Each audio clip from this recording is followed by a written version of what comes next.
Hey there, I'm Rachel Ehring, and you're listening to the Top Music Piano Podcast. Get inspired as we discuss creative resources, trends in piano pedagogy, ways to grow your income and streamline your studio, and new ways to engage your students each week. If you are a teacher who wants to go beyond the method books to create an innovative studio that fosters lifelong music makers, you've come to the right place.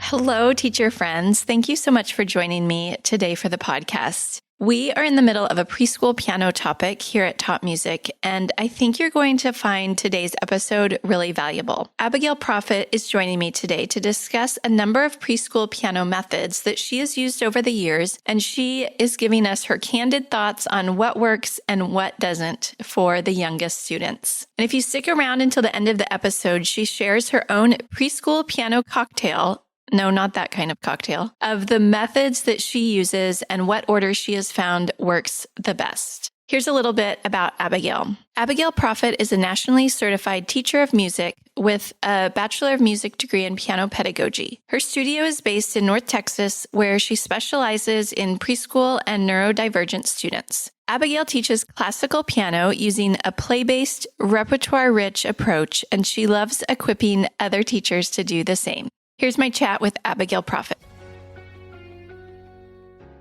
Hello, Abigail. Welcome to the show. It's so good to have you here. Would you mind introducing yourself and tell us a little about your teaching and your business? Absolutely. Thank you so much for having me. I'm seriously very honored to talk with you and just be a guest on the show today. I wanted to be a piano teacher since I was a little girl, I think as early as 8 or 10 years old. And I would practice teaching my friends, and I'd go back to my piano teacher and ask her for tips on introducing concepts. So that was just, I guess, always what I wanted to do. And I've been officially teaching now for 9 years. And while I specialize in preschool piano, like we're going to talk about, I absolutely love my older kids and teaching intermediate and early advanced repertoire. That's truly, as far as teaching actual pieces, that's where my heartbeat is. I love all that's out there and exploring, all the leveling and the options there are for students. I also run an online business for music teachers, providing music theory resources and workshops. And I'm currently working on my Master of Education so that I can just meet my students' needs better and have more to offer teachers, coaching and more courses later down the road. Great. Congratulations on that. How far along are you in that process? Just 1 year. Okay. Started this year. Yeah. Well, that will be an exciting adventure, I'm sure, as you continue. So like you mentioned, we're talking about preschoolers today, which is a favorite topic, I think, for both of us. I would love to hear a little bit about your teaching experience with preschoolers specifically. Do you teach them in groups? Do you teach private students? What has your experience been? I started teaching preschoolers about 4 years ago, and I've taught about 45 of them in that time. Some short term through a local music school, and that was all one-on-one lessons. Others short term through piano camps and preschool group classes that I host. And then others have been long-term students who are also one-on-one, and they're about 7 or 8 years old now. So primarily one-on-one, but in the past year or so, I've been introducing groups as well. So tell us a little about your general approach to teaching preschoolers. I guess what advice you would give to a teacher who is considering teaching this age. 3 to 5-year-olds are a very underestimated and underappreciated age group. And you'll find a lot of differing feedback on whether you should teach them or not. So my general approach to teaching preschoolers is playful and sound-based. I often say that music is not a visual art, and it's an auditory art. And since sound is accessible to everyone, that opens a lot of doors for younger ages, right? We do a lot of singing, improvisation, rhythm activities, and rote learning in the early years. And I also use games to introduce theory just in a fun, age-appropriate way. Do you think it's harder to teach preschoolers than older kids? Yes, if you expect them to be able to do the same things older kids can do. But no, if you make it playful and if you reach them where they are developmentally, I think in a way they're actually a lot easier because the expectations are different and you can just have a lot more fun with it. Yeah. And they're always up for anything. Like you could do the same. I was talking about this with Amy Elmore in her episode, that you can do the same activity like every week and they'll be so excited about it. Yeah, they're very easy to please, very easy to impress. Definitely. My 3 tips for teachers considering this age group would be to study child development. It doesn't have to be at a master's level, but if you don't understand how their brains work and what they're capable of, you'll likely just get frustrated or feel impatient with them. So some great books for that, like for teachers who want to delve into that, would be The Whole Brain Child by Daniel Siegel and Tina Bryson. And then I also recommend The Power of Play by David Eklund and How to Talk So Little Kids Will Listen by Joanna Faber. If you never learn anything else about preschool development, those 3 books will change your teaching. Thank you. Those are great. We'll put the links in the show notes for those. My second tip is don't rush reading, but teach lots of musical concepts orally and playfully. So like you can teach intervals just through keyboard exploration, and you can teach direction through the keyboard, rhythm through clapping and singing. There's so many different ways to learn theory without reading. And I think that's something that's really easy to overlook. And then my last tip is to emphasize rhythm, because that's really the glue for reading later on. If we have a strong rhythmic basis, we're a lot better sight readers.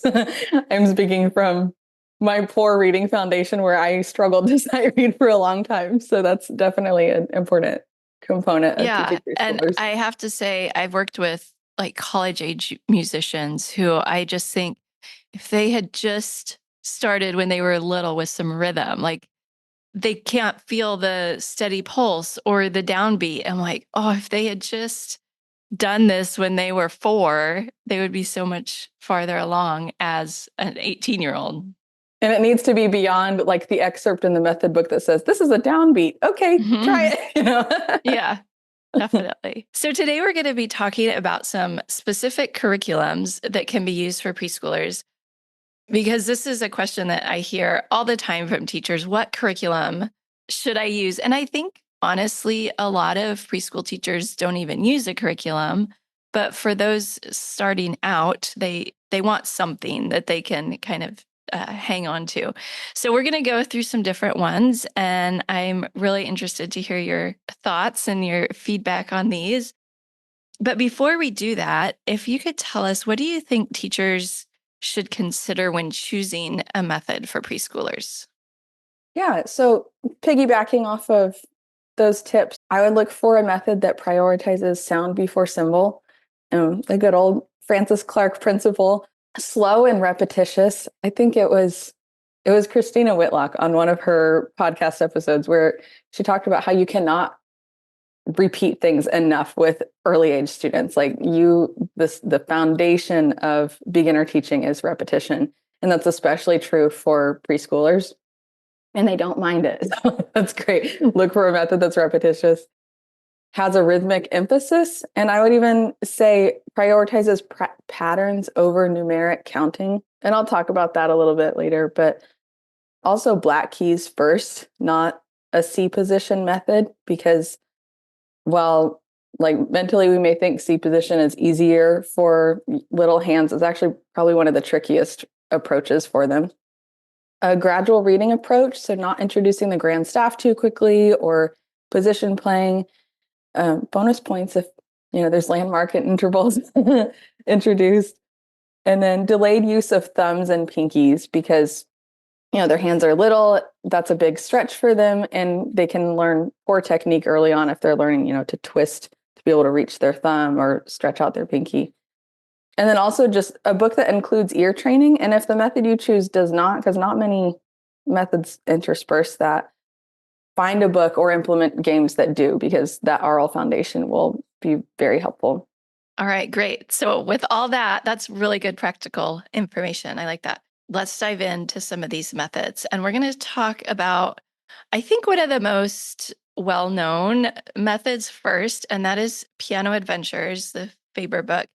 And first of all, there's a couple different Piano Adventures books. So tell us which one is appropriate for preschoolers and what you think of it.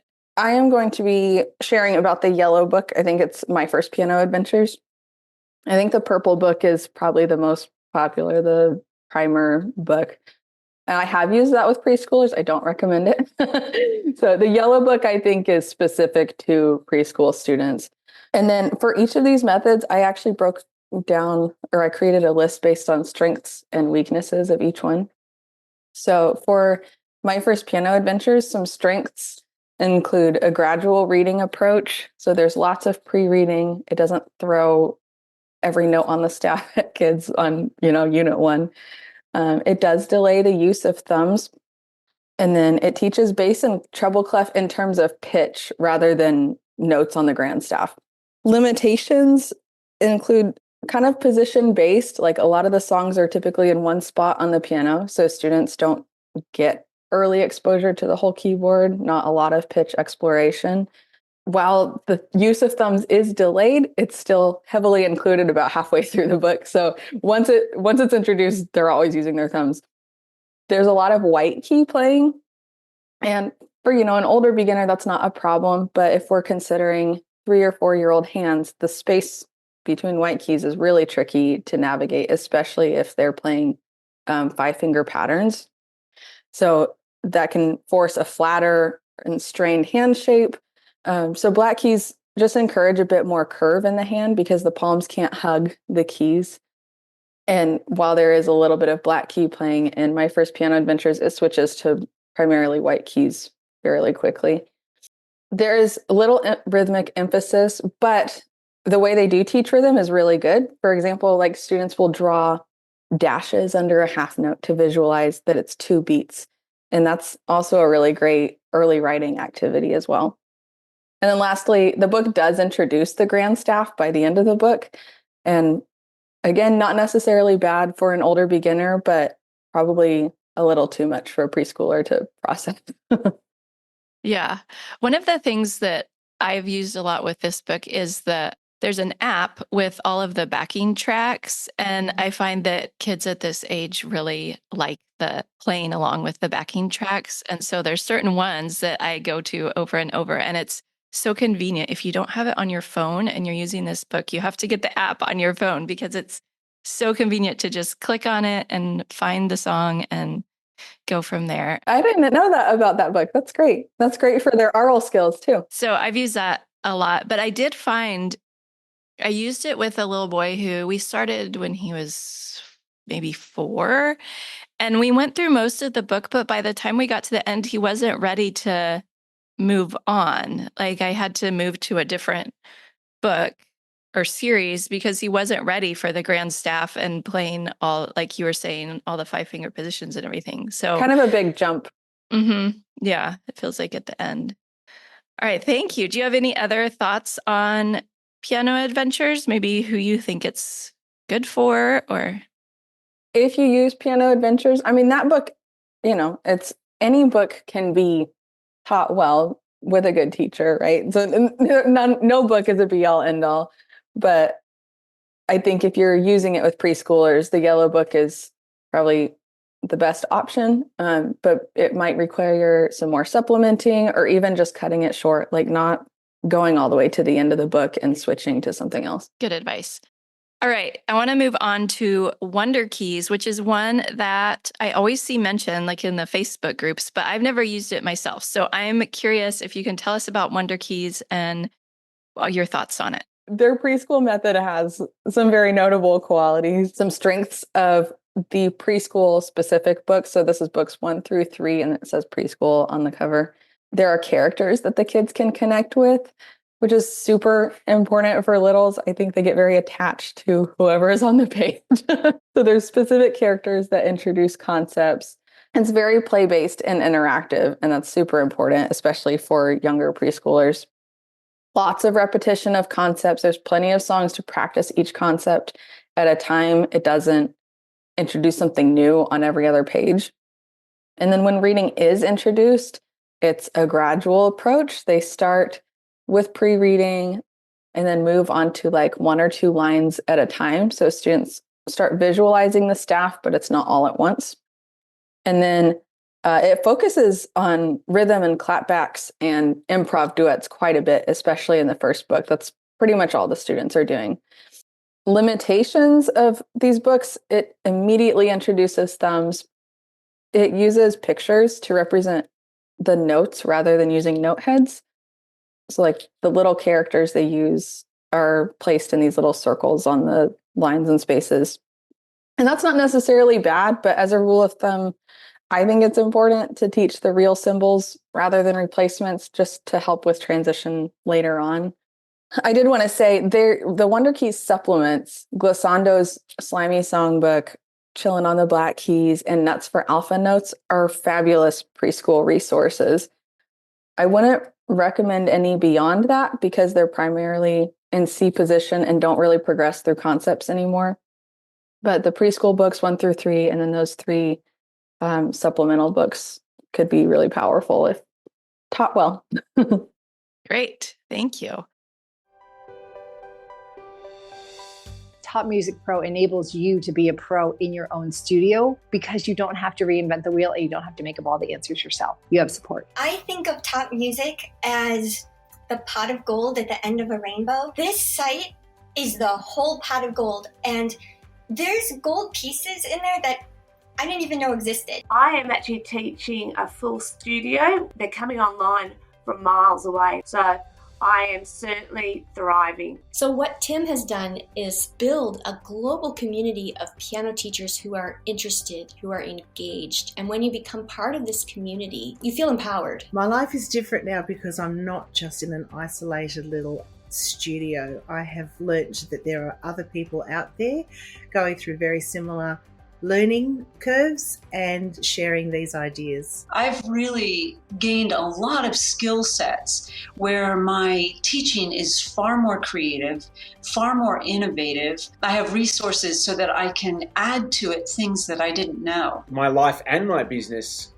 are different now because I have the 3 things that I really wanted: less stress, more money, and more time. It's going to be fun. Like, I got excited about being a piano teacher. It's revolutionized everything that I do. I think I've become a more thoughtful teacher, a more organized teacher. The quality of my teaching has deepened. I feel like I can do this. I feel a sense of hope. I love the creativity it fosters and the openness to thinking outside the box, and it's energizing. Joining Top Music really solidified that. Like, no, this is your career, and you can make a career out of this. That has really helped me be proud of what I do. It's made such a tremendous impact on the way I think about teaching. It keeps your mind open when you have so many ideas. My best win from being on Top Music Pro is just having a lot more peace of mind as a teacher and as a business owner. It just gives me that less amount of hours that I have to do with research and everything. It's a really good place to spend a few pounds, a few bucks a month. What you get from it far outweighs what you have to pay into it. My biggest win with Top Music Pro was increased student retention and increased income. I have a lot more confidence in how I'm teaching, and I have the resources that I need when I do have questions.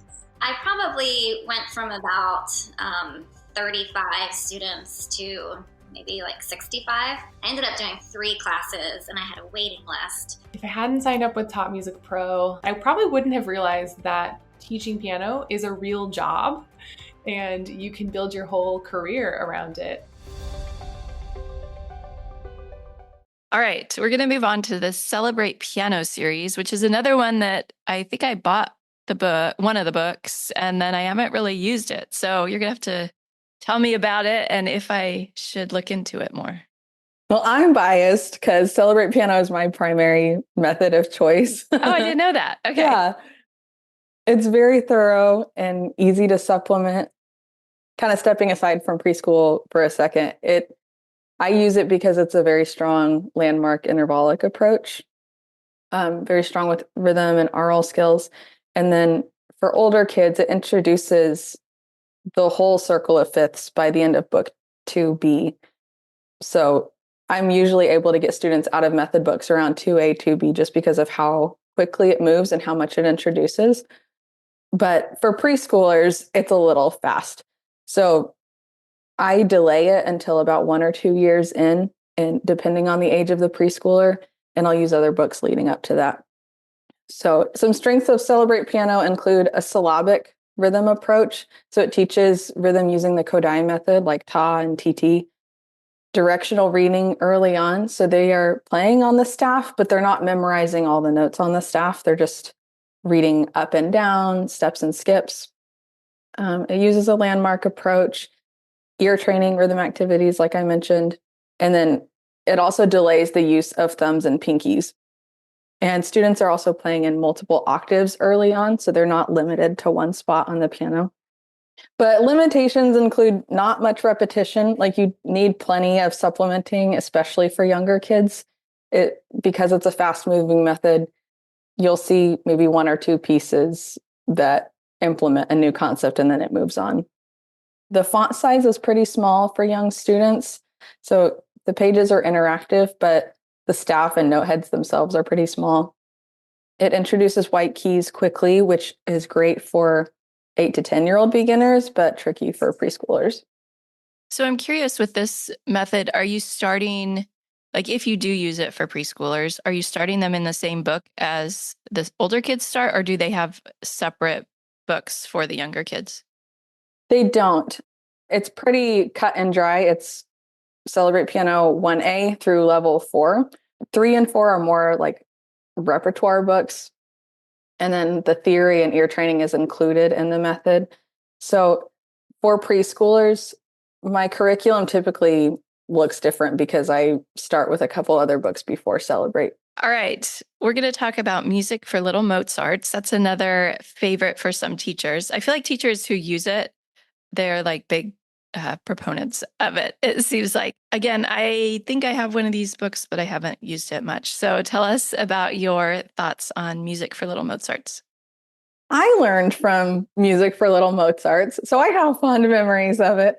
I think particularly of the characters. So this is another book that has characters for the kids to connect with. I think there's Mozart Mouse, Beethoven Bear, Clara Cat. So these cute little characters that introduce things. Their preschool series, I think, is 4 books long. Book 1 is primarily on the Black Keys. There's a decent repetition of concepts. The songs are very short, easy to assign, which is great for those little attention spans. And then books 2 and 3 are heavy on C position playing, but then book 4 has students playing in multiple octaves. So it's kind of an interesting combination. Some limitations of this series is that there's a strong emphasis on numeric counting alongside finger numbers. The reason I encourage syllabic or contextual counting or rhythm is like preschoolers are already struggling to keep track of all their finger numbers. That's a big deal to count 10 fingers. So when we're also teaching them to visually and kinesthetically keep track of finger numbers and also visually and mentally keep track of counting notes on a page, that's just a little too much multitasking. And I find their rhythm is very inaccurate that way. And in Music for Little Mozarts, it has the finger numbers above the notes and then the counting below the notes. And I think that's just a little tricky for students to track with. It switches to C position in book 2. And then there's a heavy reading emphasis, which is fine, but it lacks oral activities and like a rhythm emphasis. It introduces things pretty early and visually. So it's a very heavy visual book. It'll introduce the grand staff, the treble and bass clef, time signatures, pitch, but all visually. So things that students could learn by rote or improv, they're just reading it on a page. So I don't know much about the method, but my sense when I've looked at the book is that you kind of have to go all in with it. Like, I think the teachers who are successful, they get the little characters and they really like invest in the story and everything that goes along with it, which is probably why I haven't used it, because I think it doesn't work as well as a supplemental method. It is very sweet and fun though. Like I definitely think teachers are effective with it because they do go all in and they know how to, offset those weaknesses. So when I mentioned this topic in the Facebook group, I was asking, who had experience with these. Somebody mentioned the music play curriculum, which I wasn't familiar with. So they said I had to make sure to include it. So I looked it up, and it looks like it's more for general music rather than piano specific. It's based on Edwin Gordon's book, so I'm sure it's well done and a useful resource. And so I thought I would mention it since this person told me I had to mention it. But so I think if it might be a good supplemental resource to get like movement and stuff for this age. I don't know. Have you heard of it, or do you know anything about it? I'm not familiar with that curriculum, but I do use Music Theory Made Fun by Kevin Olson. And that's primarily for my preschool group classes, but it's great for one-on-one lessons too. And it does align with Gordon's music learning theory. So that's another resource. Yeah. And is that more general music, or is it piano specific? A little bit of both. Like, it gets piano specific towards the end of the book, but the beginning could be used anywhere. It just introduces concept via singing and movement. So it'll teach tempo and beat and dynamics and articulation, that sort of thing, through songs. All right. We have to talk about Piano Safari. I know so many teachers love Piano Safari, and I am really interested to hear your thoughts. I am still Piano Safari adjacent. I'm trying to do more Piano Safari in the lessons, but I feel like that's a little bit of a learning curve to figure out how to use it, introduce it. So tell me your experiences and your thoughts. I mentioned that Celebrate Piano is my primary method, but Piano Safari is a pretty close second, especially with preschoolers. Their preschool specific book is Piano Safari Friends. And I absolutely love this for 3, maybe 4-year-old preschoolers.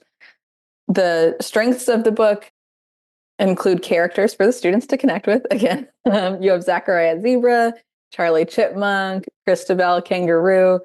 And this is another one of those methods, kind of like what you mentioned with Music for Little Mozarts, where it's best if you just go all in. So I have the little stuffed animal characters. I have the little plastic animal characters.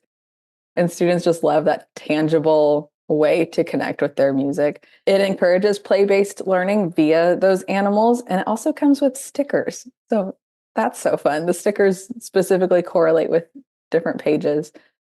There's a very heavy rhythm emphasis via patterns and syllables. So those animals are actually used to teach rhythms. Like Zachariah Zebra is eighth notes and quarter notes together. Charlie Chipmunk is quarter notes together. So different animals introduce different rhythms. It teaches reading through rhythm first. So before finger numbers are introduced or melodies are introduced, students are just clapping or playing rhythm patterns wherever they want to on the piano. Delays the use of their short fingers, so their thumb and their pinky. And it's primarily rote and improvisation. So there is some reading, but it's a very oral-based method. Limitations of it are that each unit only includes a couple reading samples. So I would say it needs more reinforcement or supplementing for older preschoolers, like older 4, early 5-year-olds. Concepts such as dynamics and pitch and any visuals beyond notes are not included, or at least not emphasized if they are in there. Some of the rote pieces are a bit challenging, and I've kind of learned which ones to skip and which ones to include, but there are definitely some that it's just not really worth the effort, in my opinion. Yeah, I've found that too, that some of them are just beyond where my student is at. And it depends on the student, but yeah, some I just blow over. And then it is suitable for like those younger preschoolers, again, 3 or 4-year-olds, but I think it's too simple for 5-year-olds unless it's heavily supplemented with reading materials. You talked about Piano Safari Friends is the preschool one, and then the regular Piano Safari book. What age do you go from Piano Safari Friends into the regular red book? Yeah, so I can share what my preschool curriculum typically looks like, because that'll give a little more insight of the leveling. If I'm starting a student at 2 to early 4 years old, I start with Piano Safari. Well, actually, I start with no books, but once we get into books, I start with Piano Safari, supplemented with Glissando's Slimy Songbook by WunderKeys. So they're getting reading, but it's only finger number reading. They're not reading notes or anything. And then after that, I'll also supplement with Chillin' on the Black Keys by WunderKeys. If it's an older preschooler, like older 4, early 5, I'll just start with Piano Safari Book 1, so not the preschool one, the red book that you were talking about, and supplement that with Nuts for Alpha Notes by WunderKeys. And then from there, I move into Celebrate Piano 1B and then Celebrate 2A. So by this point, they're like 7 or 8 years old. Abigail, do you have any other thoughts about preschool curriculum or even thoughts about teaching these little guys? Yeah, I just want to reiterate again that every student has individual needs and there's no one right answer book for a single student. So any book can be effective with the help of a good teacher. Books are just a guideline or a timeline of when to introduce concepts, but it's not your rule book. So any student can succeed when you implement movement and play and other repertoire. So this isn't to hate on any particular method, but hopefully it gives some guidance on, where to look and what books are more developmentally appropriate. Yeah, and I think a lot of the successful teachers with this age do use a combination of different methods rather than just getting stuck in one book and using that same book for every child. It doesn't really work at this age. You really have to be flexible. And I think this has been great to give teachers options to know what is available and they can expand maybe what they're already doing. I did want to say one more thing about C position. I know I kind of mentioned a lot of books emphasize C position. And the reason I try to avoid it is that it doesn't translate well to repertoire later because students kind of develop poor reading and start to associate notes with particular finger numbers rather than with patterns or pitch. It limits their aural context. So they may only have a context for, that handful of 9 or 10 notes around middle C, which can be harder with reading ledger lines later down the road. And then it kind of creates an unhealthy technique for both hands to be squeezed together in front of the body. That's pinching the elbows, that's angling the hands. And then again, when you have small hands playing on the white keys, their fingers are very spread apart. And the only way to play those white keys is to have flat fingers.